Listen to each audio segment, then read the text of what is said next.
Okay, I'm here in 8.1, day 6 CAMI assignment. Remember, slope-intercept form is y equals mx plus b, where m is the slope. Slope is equal to rise over run, or the ratio of the vertical change to the horizontal change. And if m is the slope, b is the y-intercept. Hence the name slope-intercept form, right? Because it tells us information about the slope and about the y-intercept of the line. Okay, so number one here, identify slope and y-intercept, write the equation of the line, tell what kind of slope it has. I can already tell it has what kind of slope. If I read this graph from left to right, if there's a guy right here and he goes downhill, it's negative slope, right? And so I can use text box and type in negative slope, right? The line's going downhill as read from left to right. Okay, so let's first identify B. On the y-axis, here's the y-axis. Where does the line cross the y-axis? It crosses right here, right? And so to get there, I would go -1, -2, -3, -4. So B is -4, okay? Now, to get my slope, I have to do rise over run. So if there's a point right here, where else does the line cross the grid lines, those baby blue lines in the background? Where does it cross both of them? How about right here? It also crosses right there, right?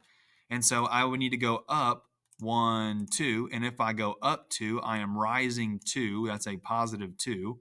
I would go up 2 and to the left 1. If I go left 1, that is a -1, right? If I run right, that's positive. If I run left, that's negative. So my slope is 2 over -1.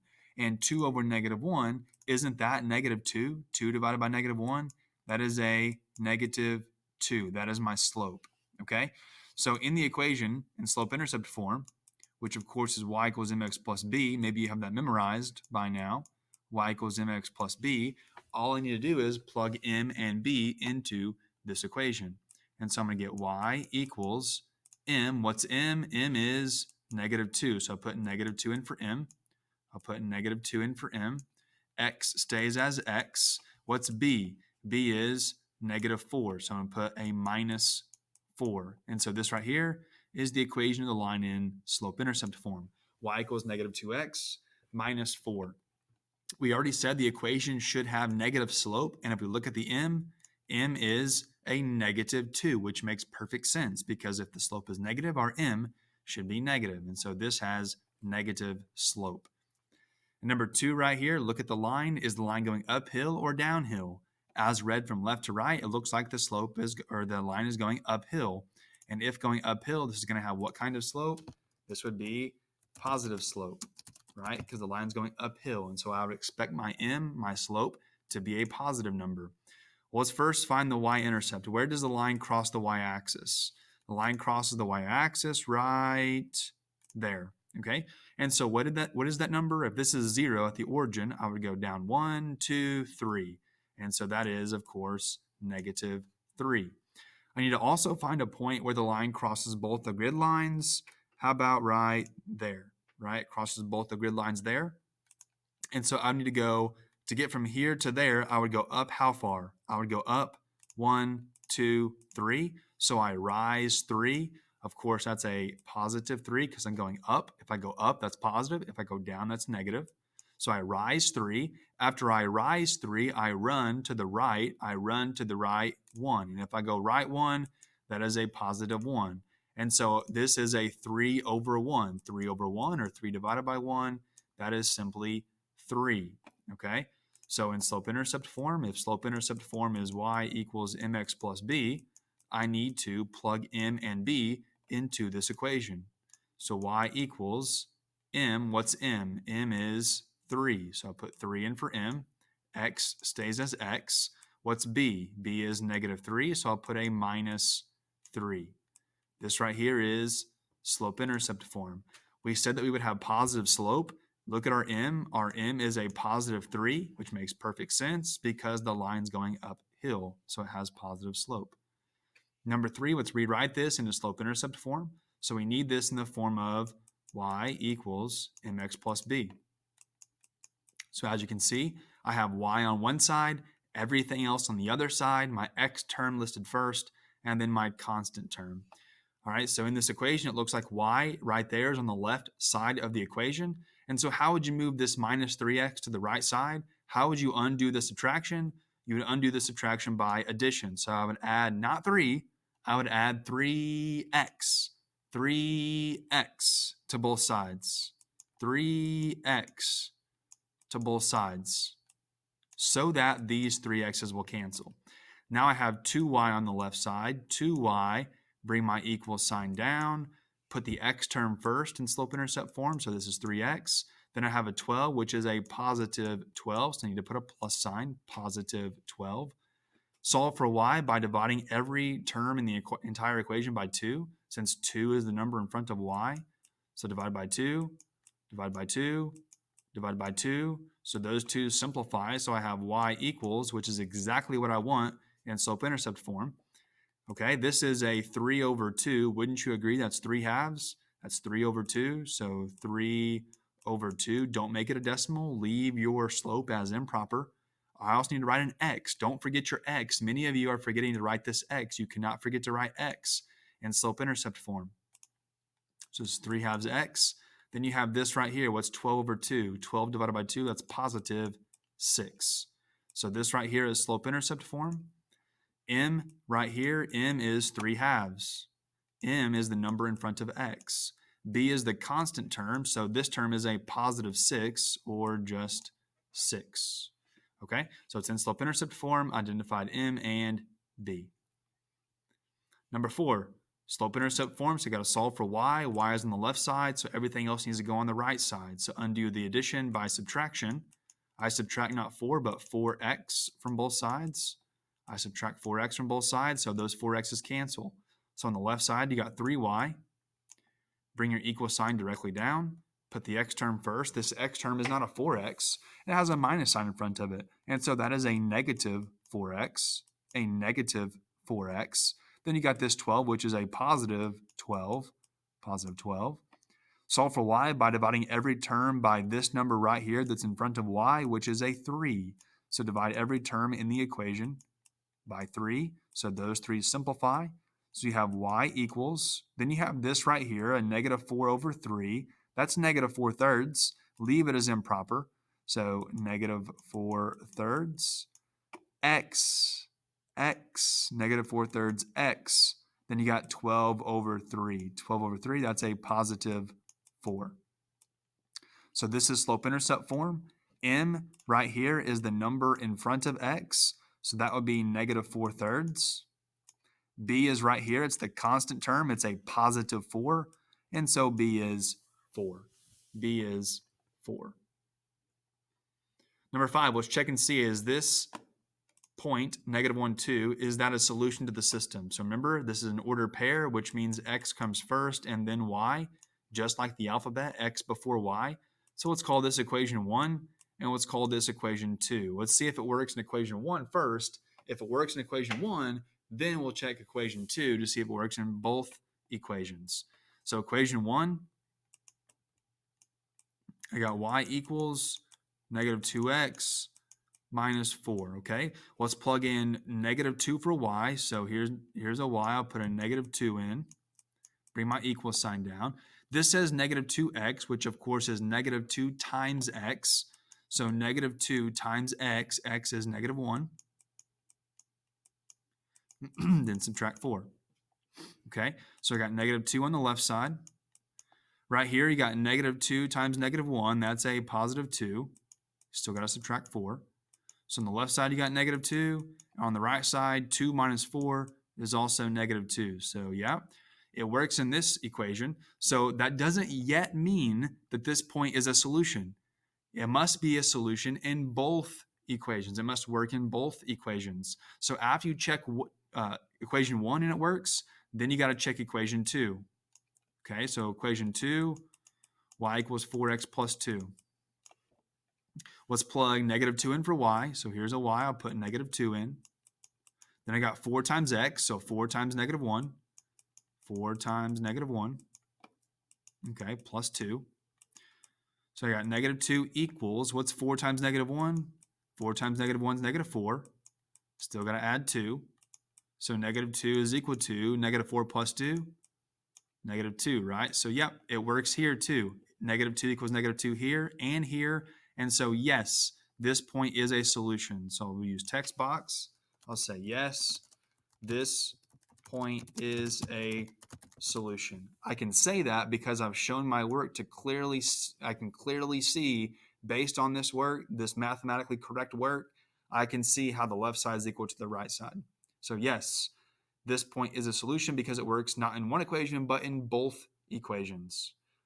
All right, let's solve by graphing. So remember, we're going to write each equation in slope-intercept form. We'll begin with B. We'll move with M to graph the lines. Then we'll draw a line through the points, and where the lines intersect or where they cross is the solution to the system. We can always check to see, indeed, if that is the solution by substituting it into both of the original equations, very similar to what we did right here in number 5. All right, so number 6 here. First, let's put the equations in slope-intercept form, if they're not already. Let's call the top one equation 1. Let's call the bottom one equation 2. Equation 1 is this slope-intercept form. You got y on one side, everything else on the other, x term first, then the constant. So, yep, looks good to me. Equation 1 is in slope-intercept form. Equation 2, y equals, here's x term, here's constant term. So, yep, that one also is in slope-intercept form. So, since they're already given to us in slope-intercept form, obviously we don't need to put them in slope-intercept form because they already are. But if you're ever given an equation that's not in slope-intercept form, that will be your first step. Get it in slope-intercept form. That's why we've been practicing that so much, okay? Now, let's first identify M and B so that we can graph this line in equation number 1. So what is M? What's the slope? Well, that would be this number right here in front of x. That's negative 5/3. So negative 5/3. Then B. B is the constant term. So that's that one right there, positive 1. Positive 1. Okay? I'm going to do it in a different color for equation 2. Equation 2, M is the number in front of x. So that's negative 1/3. Negative 1/3. B is this number right here, which is negative 3. So negative 3. Okay? So equation number 1. Let's begin with B, and move with M. So B is at 1. So on the y-axis, I will begin at positive 1 right there. Okay? That's where I begin. Let me do it in this color. Okay? That's B. Now I move with M. M, do you see how the negative sign's out front like that? When it's out front, you can put it in the numerator or you can put it in the denominator. It means the same exact thing. I went ahead and put it in the numerator, okay? You just need one negative sign, so it doesn't matter where you write it. I put it in the numerator, so that means if our slope is negative 5/3, I need to go down 5, since it's a negative 5, down 5 into the right 3. Remember, the top number tells me to go up or down. So if it's positive, I would go up. Since this is negative, I'm going down. The bottom number tells me to go left or right. So if it's positive, I go right. If it were negative, I would go left. Okay, so from B, I'm going to go down 5, right 3, and make a dot.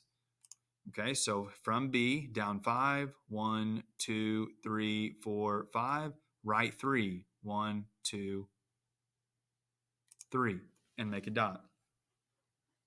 Now I can also go the other direction if I wanted to. I could go up into the left if I needed to. I only need 2 dots to make a line, and so we'll just stick with those 2 for now. Okay? So let's make the line here. I'll go shapes, line.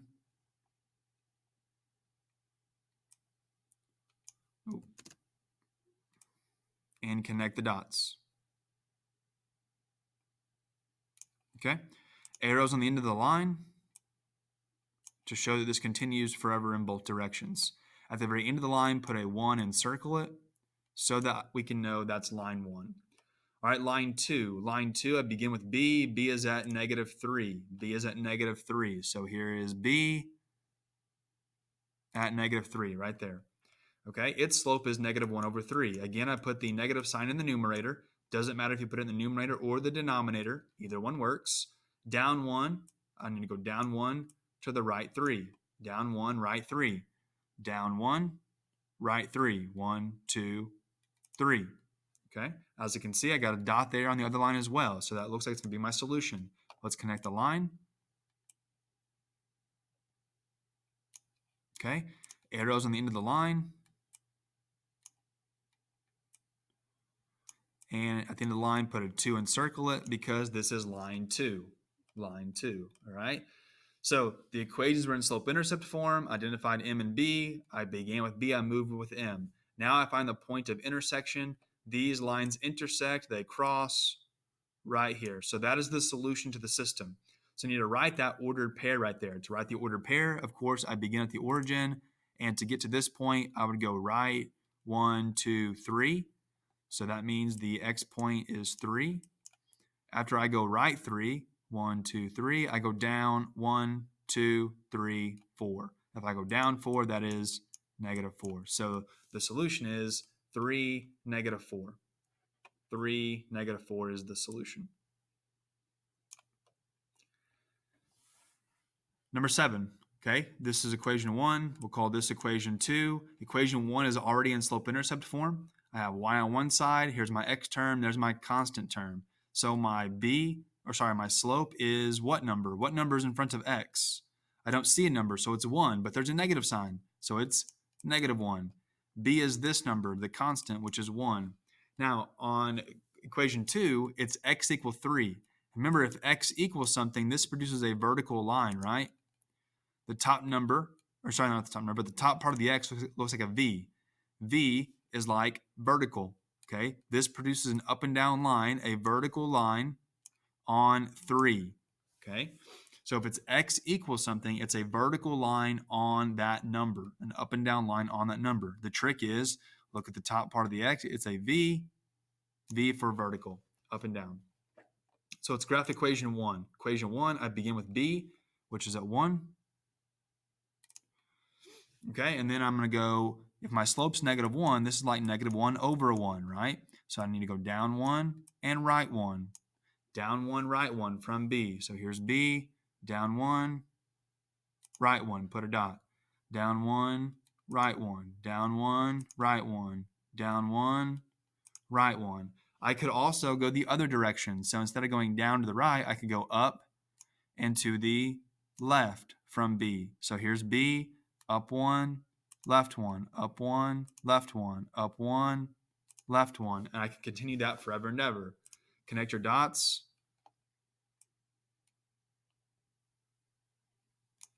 Okay, arrow on the end of the line.